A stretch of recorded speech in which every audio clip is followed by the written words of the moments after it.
Good morning, students. So today we are going to start the sixth chapter of class 8. The name is combustion and flame. So in these chapters we will be discuss about the what are the combustions, what are the flames, and then we will classify the combustion and flame. So I think we have to start. But firstly, there is a terms combustion. So the combustions meaning burning.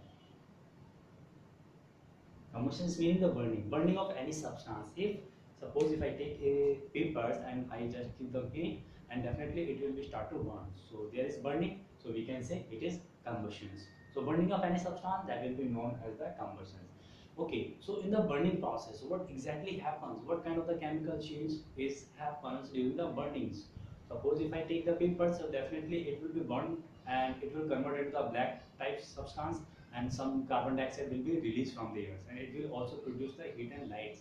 So they are a what kind of the chemical reaction we will be discuss here in the combustions. So during the combustions, the substance react with the oxygens and oxygen that presents in the airs. So substance react with the oxygens and it will be produce heat and light with the oxide form of the substance. Okay, so we will take the some examples of this, but I am just explaining about that. The substance will be react with the oxygens during any combustions and it will produce the heat and the light. Okay, for example, if I take the one example, the combustion of magnesium.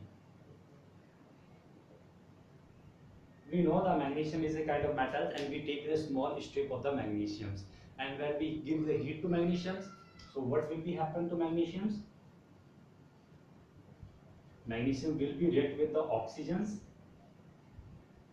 and that will be converted into the magnesium oxide,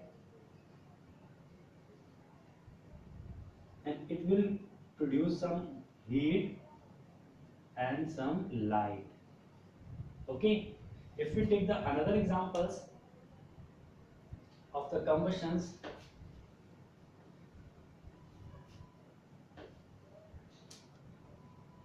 second example,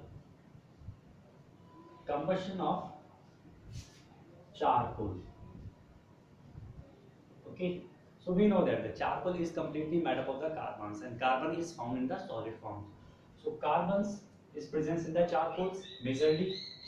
So charcoal, that is carbons in with element forms, and it will be react with the oxygens during the combustions, and it will also take by the airs, and that is convert into the charcoal is majorly found into the carbon element. So definitely carbon will be react with the oxygens, and they will be converted into the carbon dioxide. Carbon dioxide plus heat plus light. Okay, so what are the common things during the combustions? This is the combustions example of the charcoal. This is the example of the magnesiums. In the earth, we have seen there the oxygen is common. For any combustions, oxygen is necessary. Second things, the oxide forms will be done by oxide form will be made after the combustions. And the second things, the heat and the light will be produced during the any combustions. But if we burn the charcoals, there are light is not produced. Suppose if I give you a coal and I say you have to burn it, and definitely you will be take out and you will put it on the burners. So it will be burned with a red radiations. Okay, it will not produce any kind of the flames. So it will produce red color radiations. Okay, so we have seen there are some examples which does not produce flames during the combustions. Okay, so how we will confirm which substance will produce the flames and which substance will not produce the flames during the combustions? There are the two examples we have taken, charcoal and the magnesium. So we know the charcoals will not produce light. It will not produce the flames. So definitely it will not give any kind of the light. It will give the light in form of the radiations. Charcoal, if I classify the another substance, or we can say we classify the substance into the two groups. One, those substance which will burn with the flames, and those substance which will burn without flame. Okay, so those substance which will burn with the flames, they contain some small amount of the gaseous substances. Suppose if I take a paper, this is a paper, and I just give some heat, definitely it will be produce some flame. Okay, so in this flame portions, we have generally seen the those substances which are present in the gaseous forms in the papers, they are generally combust in this region. Okay, they are the gaseous substance, and they will be escaped from this papers, and they are generally burned in this flame regions. But those substances which has not any gaseous substances in this, like example charcoals, they will not produce any kind of the flames because they have not any gaseous substance in them. So they, the solid form essence of the substance, they will be retains their position, they will not be escapes. So there the combustions is generally formed into the radiations forms. So I think you get the meanings. Without flame generally burn those substance which contain high amount of solid substance. Okay, high amount of solid substance.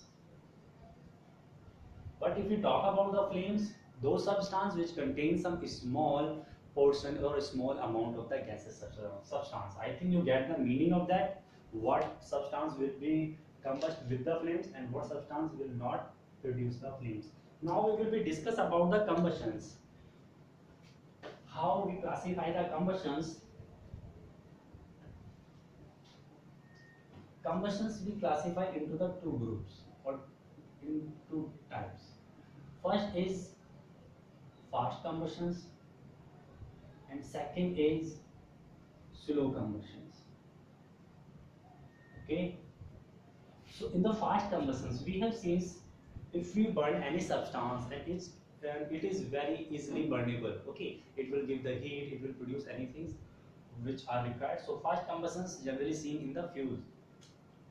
We know fuels are easily burnables, or they can easily burn, they are combustibles. So those substances which can easily burn, so there are the fast combustions will be occurs. But the slow combustions are occur in which conditions. I will take some two examples. The slow combustions, one is the reciprocation,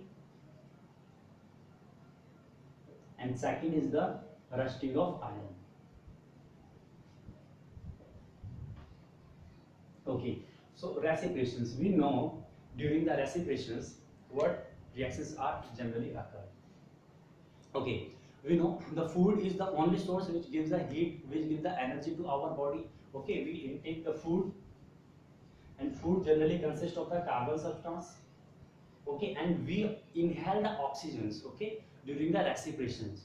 So food react with the oxygens, that is we get from the airs, and food will be react with the oxygens, and it will produce in the, it will be converted into the carbon dioxide, and it will also produce some heat. Okay, and we know that the carbon dioxide is generally released from our body during the exhale in the respirations, and the heat is generally found in form of the energy which is utilized by our body. So these is generally reactions happen during the respirations, and there are oxygens are also combined with our food, it convert into the carbon dioxide, and it will produce the heat in form of energy. So this is also a kind of slow combustions. Okay, this is a reactions of the slow combustions. If we talk about the rusting of irons, so rusting of irons we have generally seen when we left a iron materials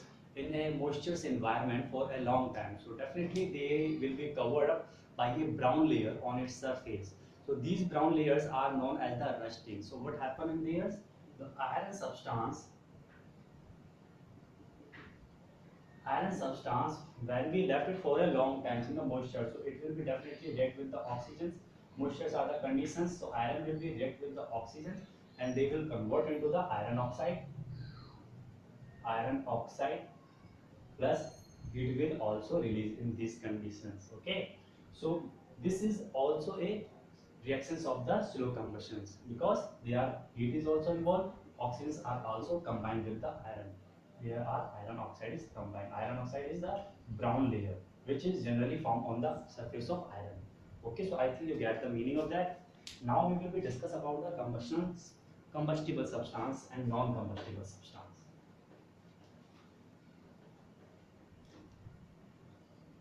Substance we classify generally into the two groups. One is the combustible and second is the non-combustible. So you are getting the meaning from this word combustibles, those substances which can easily burn, like paper, petrol, okay, diesel, and paper, petrol, diesel, cloth, and many more examples. Okay, like kerosene and anything, etc. So these substance is easily burnable. Okay, so that will be known as the combustible substance. And those substances which can easily burn, what we call as fuels. So the second name of the combustible substance is a fuels. If we talk about the non-combustible substance, those substances which will not burn easily, okay, that are not burnable substance. For example, soil, water, stone, and other example. Okay, so I think you get the meaning what are the combustibles and what are the non-combustible substances. Now we will be discuss about the conditions necessary for the combustions. What are the conditions required for any combustions? Conditions required for combustions. So we know that suppose I take the example of the papers. The paper we have to give some heat and definitely it will be start to burn. So in this combustions what we have required first is the paper. Paper is known generally fuels. Okay, so in the combustions the first condition is we need fuels or we need substance which we have to burn. The second things what we need in the combustions, oxygens. We know oxygen is the supporter of an combustions. And third things, what will the third conditions, fuels, oxygens, and for the start, for the combustions of start we require some amount of heat. So heat we have to give to the substance, then after it will be start to burn. So these are the three conditions which are generally required for any kind of the combustions. If we will miss any one of them, then combustions will not be supported and it will be stops. Okay, so now there are the another terms. The name is ignition temperatures. Ignition temperature is also important from the combustibles chapters. Okay, suppose what is the ignition temperatures? If I explain you by these definitions, ignition temperatures are those temperatures at where a substance is start to burn or a substance catch fires. Okay, at those temperatures that will be known as the ignition temperatures. Suppose if I take the two substance, one is the paper and second is the this is the piece of wood. Okay, a small piece of wood, and that is the papers. And I have matchsticks and definitely I will give them heat. So paper will be burned easily because it is the small thin layers and it will start to burn because it has a low ignition temperatures. Low ignition temperatures. But if I start to burn the piece of wood by a matchsticks, definitely it will not be burned. It will take too much time or it will require too much energy, okay, too much heat for the burning of this piece of woods because it has a high ignition temperature. So what we have to do, we will produce some large amount of heat. We will collect some papers and we will burn them. When heat will be produced in the large amounts, then there is a possibility to burn of the piece of wood. Okay, or that sometimes we use the kerosene oil or petrols to give the large amount of the heat. So piece of wood contains piece of wood is the heavier in structure, so definitely it have a high ignition temperatures, and papers it can easily burn though those substance like they have a low ignition temperatures. If I take the example, the paper has 233 degrees Celsius, that is known the ignition temperatures. So meaning of that, we require at least 233 degrees Celsius to burn these papers. And when we use a matchsticks and there are the flames, they it can easily give 233 degrees Celsius to these papers. But if in this case of the piece of wood, definitely it has a large ignition temperatures, maybe more than 1000. Okay, so we are not able to give the those kind of the ignition temperatures by a matchsticks. So we give them large heat by burning some more paper. Okay, so I think you get the meaning of the ignition temperature and what are important of these temperatures. It is defined as a substance will be burned at what temperatures. Now we will be discuss how do we control the fires. How we can control the fires. Fire we know there are the three conditions are required for any combustions. So if we miss any one of them, then definitely combustions will be controlled out. If we control the fuels, if we release the fuels from the combustions, so definitely it will automatically stop. Or if we control the oxygens, or if we remove the oxygens from the combustions, so definitely it will be stops. Or the third case, if we stop the heat. So these are the conditions, and if we release or if we just if we release any one of them from the combustion, then we can control the combustion.